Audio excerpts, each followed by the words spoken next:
Let's do a slightly more in-depth review of the trig functions. It's not going to be too heavy. Again, it's just a quick review to help you get your mathematical juices flowing again.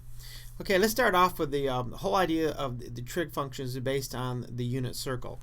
So the unit circle, if I set up an xy axis, the unit circle has a radius of 1. So let's pretend like that's a really nice circle.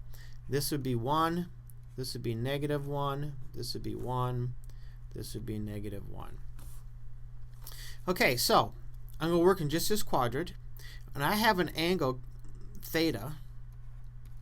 That angle produces a triangle. So I'm going to take this triangle and pull it out and magnify it a little bit. Here's my angle theta. And I'm going to label these as obviously x and y. And this is the hypotenuse, so I'm just going to call it h. Now, x is also referred to as the angle adjacent. It's adjacent to theta. And y is also referred to as the angle opposite. So it's opposite I'm sorry, I said this, the side opposite of the angle. So with those, we can quickly define our typical 6 trig functions.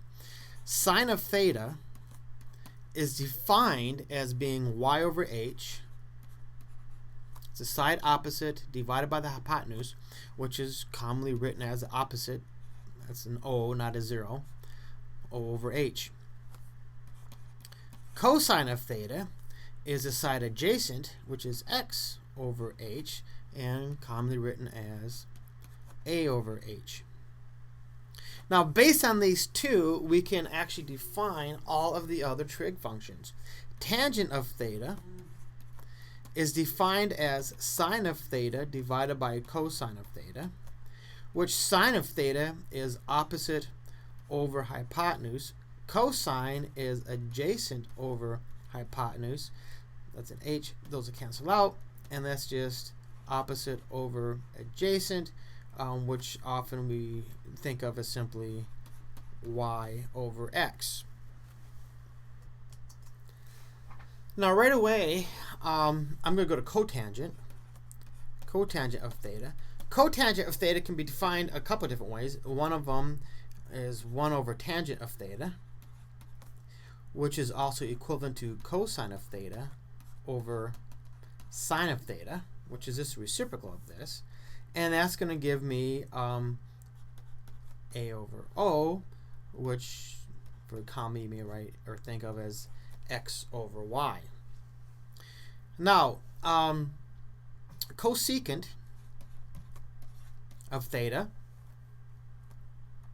is equal to 1 over sine of theta, which means it is the hypotenuse over y, or another way to think of it is a hypotenuse over the side opposite.